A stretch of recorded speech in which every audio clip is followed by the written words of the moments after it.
ගස් නෙවනේ අපි දුව පැනලියදේ මතකේ ගෙන යයි ඒ බාලේ මදනල අතරේ නුඹේ සුවඳයි එව්වේ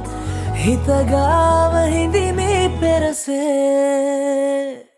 නුඹ දැක මන දොළ පිනවෙන යාමේ නෝනේ ඇහුනද හිත කවි කියනවා මාගේ ඇගේ ලැමසෙල වෙනකොට ඉවසුම් නෑනේ මාමේ දෙනවද දුව කරගන්නට වායේ